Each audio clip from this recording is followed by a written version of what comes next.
Abdul, good morning. Good morning, my brother. I'm hoping you're doing well today, sir. Thank you. We thank God. Yeah. For the benefit of my viewers and my listeners, what preempted your decision to call for Mr. Blay's removal? Okay. Thank you. So, if we take it from even the the article that you just read, I think it lays all the facts there. If Ghanaians will recall, about 2 years ago, GMPC acquired 7% stake of Anadako's interest in the Jubilee and 10 oil fields. Now, I think that transaction in itself raised a lot of issues because a special purpose vehicle known as Jubilee Oil Holdings Limited was registered in a secret jurisdiction. That's the tax haven of Cayman Island. Yeah. And civil society raised the concerns with regards to the fact that as a country touted to be a beacon of transparency and accountability across Africa, we don't have to entertain our investment in a tax haven. Because it has its own implication. But that one aside, with all the agitations, GMPC has refused to domicile the company's assets in Ghana, and it is still registered in the Cayman Island. Now, when you do the digging to find out those behind, in secret jurisdictions, it's not like here I can go to the Registrar General and request to know who are the beneficial owners. You have to pay. Now, we are paid and accessed to know who are the directors. And it turns out it's the board of GMPC, Freddy Blay, and the CEO. It used to be the previous CEO, KK, what's his name? Sorry, Dr. KK Sapo, yes. But it has been transferred now to the current, Ahwene Dankwa, who are the directors. Now, it means that the company has no governance structure. We don't have any board. You don't have any management team. So all decisions by this Jubilee Oil Holding is taken by the chairman and the CEO of GMPC. Now, when we bought these assets in 2001, if you look at just 2022, we were able to make $290 million profit on that investment.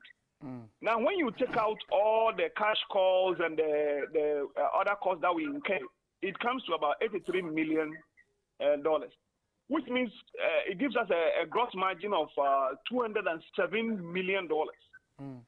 You understand? Which is virtually like a free revenue that should have accrued to our petroleum holding fund. Because the funds are sitting in the Cayman Islands, it has not been lodged in our petroleum holding funds. That is another matter that we are raising, because if you look at our Petroleum Revenue Management Act, the law requires that all petroleum revenues must be lodged in the petroleum holding fund before it is disbursed for any other purpose. Now, that fund has not been lodged, so that is also another matter we are talking about.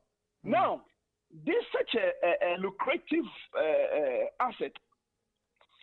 We woke up one day to find out that apparently the board chair of GMPC has been negotiating with Petrosa, which is also a petroleum company of the South African government, to give away 50% of that interest to the company with no basis whatsoever.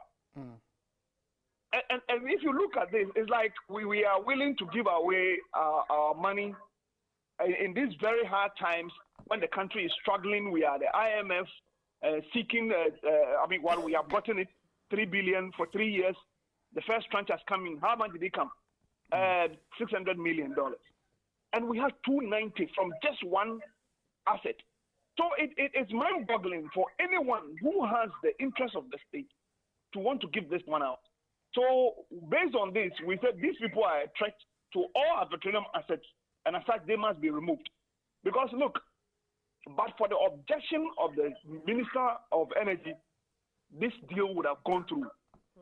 Assuming he had agreed you and I, there was no way we were going to hear about it. The transaction would have gone on, and by the time we realized, the horses would have bolted the stable. And so we see him and the CEO as a threat to our petroleum asset. And that is the reason why we are calling for his removal.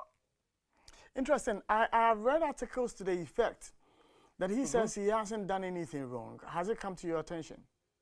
Well, we have heard bits and pieces. Based on interviews he has granted to, I think, your sister, one of your sister stations, and all that. But not anything formally that he has written to us or anything like that.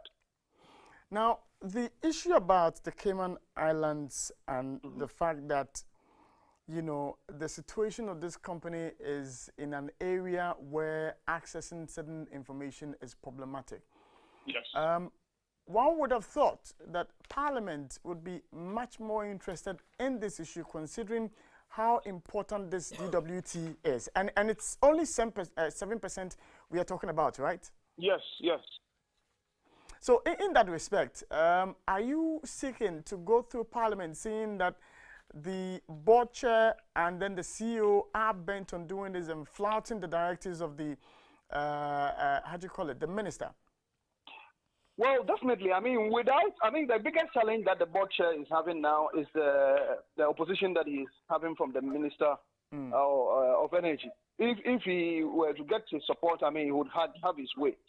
So I think it's incumbent on Parliament with their oversight mandate to call the board chair to order, because GMPC reports also to Parliament. The Parliament has the power to summon them to give account of their management of our petroleum resources. So most definitely, it's among the series of actions that we are planning to take.